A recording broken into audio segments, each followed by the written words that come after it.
Greetings, and welcome to a special episode of Morrowind Modding Showcases. As always, I'm your host, Dark Elf Guy, and in this week's episode, we're going to be looking at just one mod, the massive texture overhaul, Vibrant Morrowind, by Headless Wonder and Skydye, which replaces the textures for nearly every region of Ardenfell.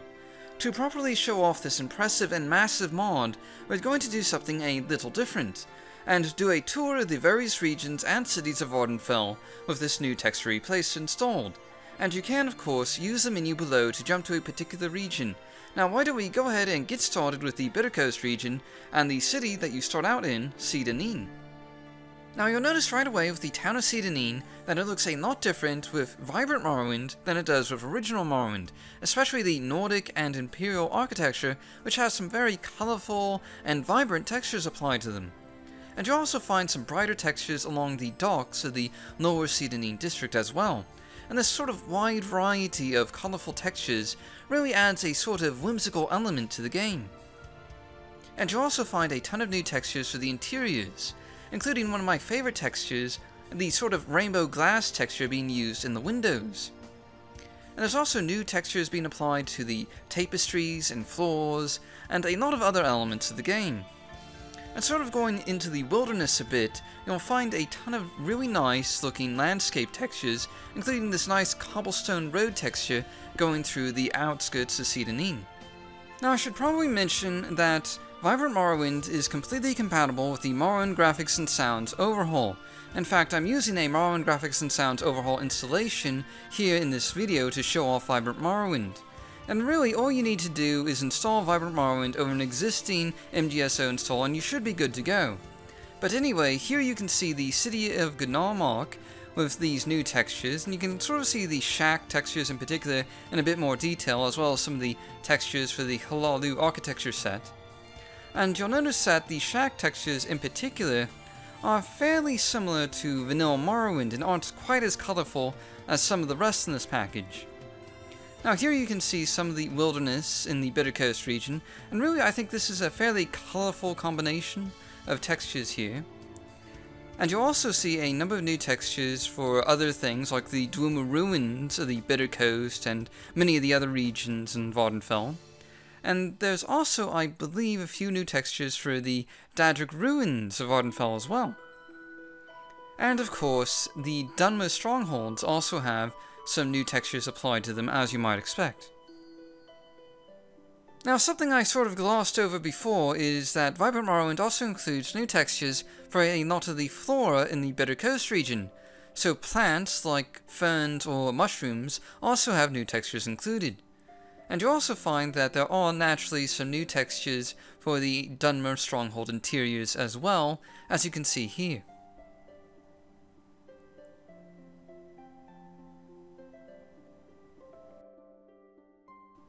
Next up on our tour of Ardenfell using the textures of Vibrant Morrowind, we're going to check out the Ascadian Isles region, and many of you will recognize this first area as being just south of Balmora.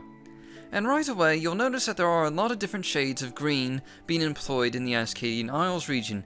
Indeed, the landscape textures for the Ascadian Isles region employ just a lot of different shades of green in general, and this sort of just adds to this sort of vibrant and lush nature of this region. And the first town we're going to check out is the small farming town of Plegiad, where you'll find this really nice and colourful sort of main thoroughfare cobblestone road. And you'll also notice the absolutely fantastic textures of the Imperial Fort architecture right here, with Fort Plegiad.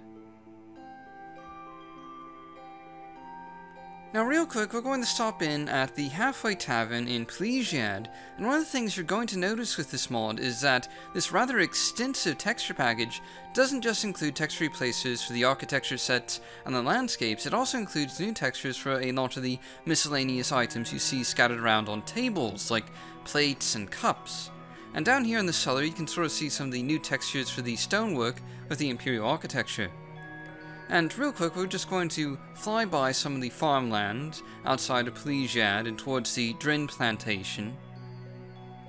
And here you can see a closer up of the Drin Plantation with some more of that Hlaalu architecture, and it's sort of a bluish stonework that's being used here. Now the next place we're going to stop by is the massive city of Vivec, and it's here where you're really going to see a sort of wide array of different coloured textures being used in Vibrant Morrowind.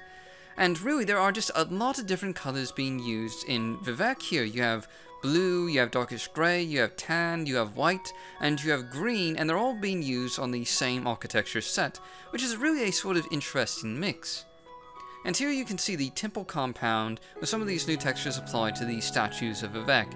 And you'll notice that overall, the blue coloring is sort of the dominant color on the architecture, along with the sort of white marble looking texture being used. And a lot of this is kind of just like a marble-like texture overall. But the interiors are a lot different. They have a bit more of a traditional Velothian architecture feel to them. You know, they got more of the tan coloring with some white marble outlines. And here we have one of the mini plazas in Vivec, where you can see a slightly closer look at some of these textures, particularly on the Velothian buildings here, as well as some new textures for the glass and the dome windows, and also the various planters scattered around the plaza. And next up is the fortress city of Ebonheart. And let me just say that I really like the texture usage here. This sort of combination of dark grey stonework outlined with white marble looks both impressive and imposing. But at the same time, it's also very scenic and matches well with the surrounding environment. I really do think that it shows off the strength of the Empire quite well, which is something that any good Imperial fort texture should do. And it really makes for some nice screenshots as well, I think.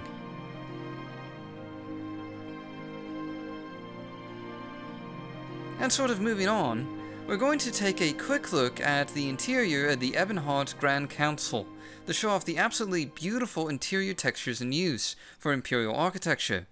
The floors and ceilings are wonderfully patterned, and there's also new textures that are included for the tapestries and rugs as well. And there's also some really great textures for these stairwells, and they just look absolutely fantastic. Going back to the wilderness a bit, we're going to do a quick flyby of one of the more prominent Daedric ruins in the region, just to sort of give you an idea of what the Daedric architecture looks like when contrasted with the landscape textures added in by Vibrant Morrowind. And sort of moving on to the so-called Jewel of the Ascadian Isles, you can see the city of Sran here, where the textures for Hlaalu-based architecture are a sort of white, almost bluish type of stonework. And there's also some really nice white cobblestone textures for the roads as well, which really just sort of highlights the opulence of the city of Sran. And real quick, we're going to show off one of the interiors here, the House of Earthly Delights, and you can see some of these interior textures for Hlaalu architecture, including some nice tiled floors and some really cool stone walls.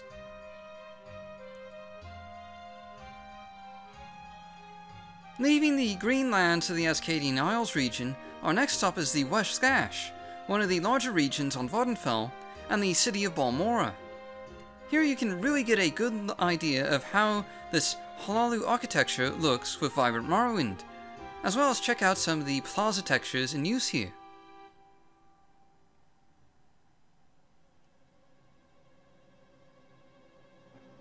And it is a fairly nice texture package, though perhaps not as colourful where the Hlaalu are concerned.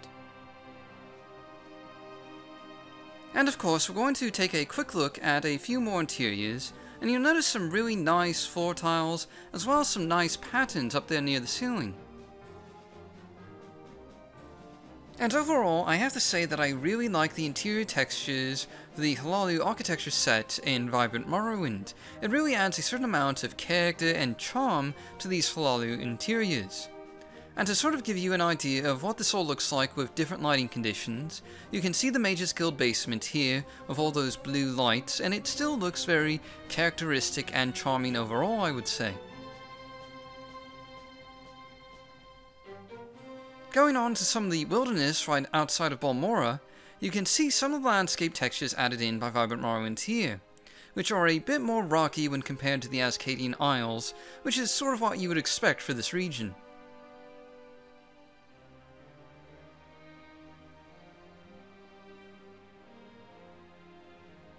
And of course, the next town we're going to check out is Caldera, where you can really see the textures for common imperial architecture being used with that nice redwood plank texture and some colourful cobblestone walls.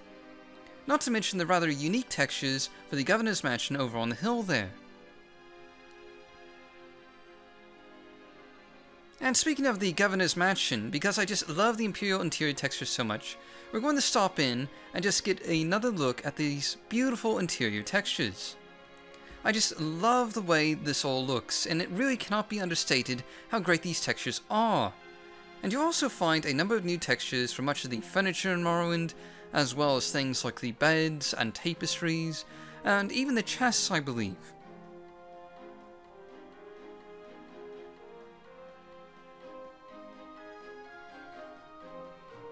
And here you'll see some of the interior textures of a typical Nord house, including some nice plank textures on the floor, and you'll also find some nice rainbow glass textures on things like the hutches and cabinets as well. Next up, we're dropping by the Caldera Mages Guild, which allows us another look at the common Imperial tileset textures, but also lets us check out some of the really fairly well done new tapestries that add an extra bit of colour to the environment. And of course, we're also going to be checking out the interior of the thatched tower here, where you can really see the brick textures up close, and they are rather well done if I do say so myself. And sort of going back out into the wilderness a bit with the sort of massive stretch of unsettled land between Caldera and Nissus, you can see that Vibrant Morrowind's version of the West Gash does include a bit of green in the mix as well, along with the typical rocky terrain of the region. And it really is rather nice to see that sort of vibrant different shades of green being mixed around with all these different rocks of the West Gash region. And next up we have the city of Nissus itself, where you can see a mix of Imperial, Rodarin, and Velothi architecture all mixed together, and personally I think the colour schemes in use here work fairly well. You have the dark blues of the Velothian temple here, with the sort of tannish colouring of the Rodarin huts, and the darker greys and whites of the Imperial fortifications.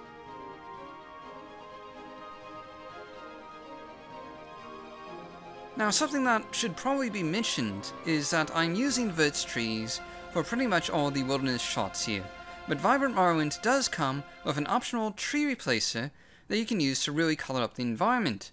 Though it should be noted that these trees are not exactly the same high poly trees as you'll find in Vert's packages. They're based on the original vanilla models from Morrowind. But moving on, here's another one of the rather prominent Dwemer ruins in the West Gash region. And here you can also see the small village of Ald Velothi, sort of in the evening light, you know, seeing these shacks and other things in a bit of a different time of day. And lastly, we have the small village of Kol, our last stop in the West Gash region, where you can see the shack textures in a bit of a darker light setting, sort of the evening hours verging onto nighttime.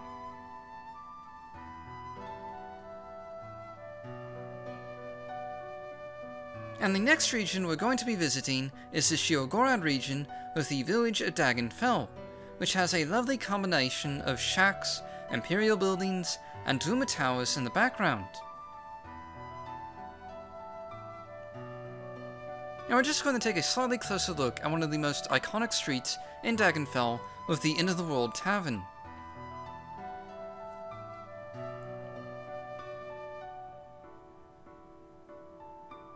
And here you can really see some of the colour that Vibrant Morrowind adds to the wilderness of the Sheogorad region, with multicoloured mushrooms and flowers. And really this does add just so much colour to the landscape with these blue and purple mushrooms that are sort of like candied dollops just thrown onto the landscape. And here again we have another one of the mini Dwemer ruins around Vvardenfell that sort of add that iconic picture of what Morrowind is supposed to be like. And going back to mushrooms a bit, you can really see the colour and diversity of this small grove here just up the hill from Dagon Fell. There's also some fairly nice road textures for this region, and overall I think Vibrant Morrowind does a superb job of capturing the sort of alien beauty that most people associate with this northernmost region of Vvardenfell. It really is all quite scenic, and really well worth checking out with this texture package. Personally, the Sheogorad region has always been one of my favourite regions on Vvardenfell. It has that sort of element of untamed wilderness and massive ruins to explore, and I really do think that Vibrant Morrowind does a good job of sort of just adding to the mystique of its multicoloured environments. And next up, we're going to be visiting the Azura's coast region, and the city of Sadrith Mora in particular. Now obviously you can see a lot of the Telvanni architecture here, with how it looks in Vibrant Morrowind, and it sort of has a dark green element to it, at least with the roots you see scattered about, especially here with the slave market, and also with the Telvanni tower there in the background. And the house pods are a bit of a completely different matter. They have a more reddish colour, which does sort of add a bit of contrast to that dark green of the roots. And of course, we also see some more of that just beautiful looking Imperial architecture with Wolverine Hall here.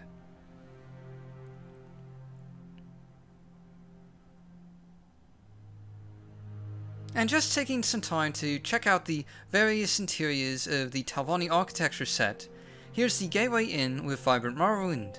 You'll notice it has a much lighter colour scheme than the dark greens on the exterior, with reddish brown walls and almost greenish blue ceilings and outlinings.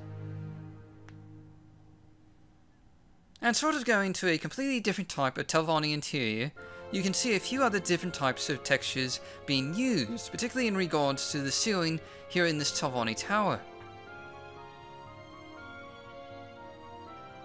And moving on to a completely different city, here you can see the town of Tel Mora, famous for its all-female population, where the dark green colouring of Vibrant Morrowind's Telvanni architecture just really stands out with all the roots, the Telvanni tower, and of course the Telvanni walkways as well. And of course, just to give you an idea of how the Daedric ruins of the Azura's coast region look with this package, here's a shot of the Daedric ruins right outside of Sadrith Mora. And for a slightly more peaceful scene, here's the famous monastery that you check out during the main quest of Morrowind.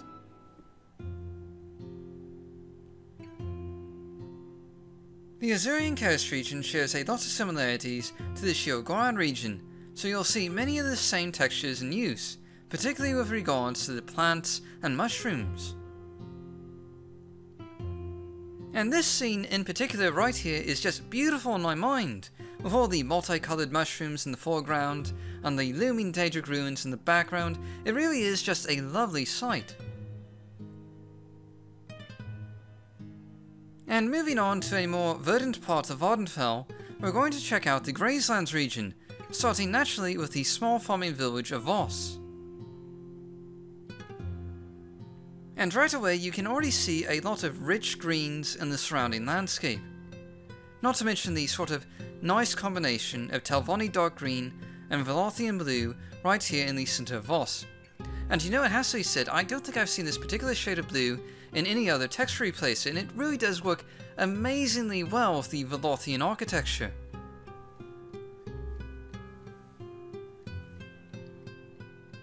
And just real quick, we're going to take a quick look in at the Voss Chapel, which has a fairly colourful interior, as you can see here. And then we're just going to hop on over to Tel Voss, where, you know, we just have to yet again just sort of take in this stunningly beautiful and imposing Imperial architecture. I can't get enough of this stuff. It looks great. And of course there's an amazing vista right here as well. And right nearby is one of the Ashlander camps of the Grazelands, though it is a bit hard to tell the colour of the textures here on these tents in this sort of dim light. But you do get a good sense of the sort of wide variety of different greens in use here out on the plains. Now, I don't know if I mentioned this before, but Vibrant Morrowind was originally released in 2005, at least I believe that's its correct release date. And it should be a nice frame-rate-friendly alternative for people on lower-end computers. It shouldn't cause all that much lag, at least not as much as some of the higher resolution text replacers out there. So it's a good option to consider if you're worried about frame rates or have a slower working computer. And you know, I gotta say that the Grazelands do look absolutely fantastic with Vibrant Morrowind included. There's just a nice number of different shades of colours being mixed in that make it especially scenic, as you can sort of see here. We've got a nice different palette of greens and browns, and the last place we're going to check out in the Grazelands region is right here in the southern Grazeland with one of the Dunmer strongholds. Now, one of the very last regions we're going to be taking a look at is the Molag Amur region, an area that really only has the one town of Molag Amur in it, which you can sort of see here, and Molag Amur naturally has pretty much the same textures as the cantons of Vivec and Velothian architecture as you might expect. But it is sort of interesting to sort of see these in a different environment. And moving on to the wilderness, you can sort of see some of the landscape textures of this region here, and of course the Molag Amur region is, very volcanic. That means it has lots of lava, so it's essentially varieties of grey with the mixture of red. And just to mix it up a bit, here's some of the Dwemer ruins of this area, since the Molag Amur region is absolutely stuffed with various ruins of one kind or another. And you should notice that here again I am just using Vert's trees, and not the Vibrant Morrowind trees. The Vibrant Morrowind tree package is an optional install that might add a bit more color to this landscape. I don't know for sure since I'm not using it, but that's definitely something you can consider if you want a bit more color in the Molag Amur region, and don't mind some vanilla tree mottles with different colors. And now for something really different, here we have the Tel Uvarith player stronghold for House Telvanni, and I really think that this contrasts rather well against the greyish landscape nearby. It has that sort of dark green Telvanni roots, the purple of the mushroom roofs, and the sort of reddish brown Telvanni house pods.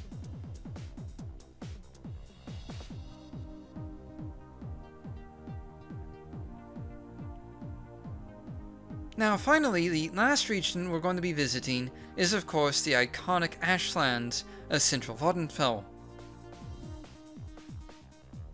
including Ghost Gate, which employs more of those Velothian textures, as do the fence posts of Ghost Gate itself and the Ghost Fence. And I just have to say that I really like that sort of shade of blue for Velothian architecture. And of course, as you might expect, this region is a landscape dominated by a variety of greys, as you can sort of see here. And of course, I would be remiss if I didn't include that lovely Imperial Fort architecture with Fort Buckmoth. And of course, the major city in the Ashlands is naturally Aldrun, and you can really get a good look at some of the Rodoran textures included in Vibrant Morrowind here.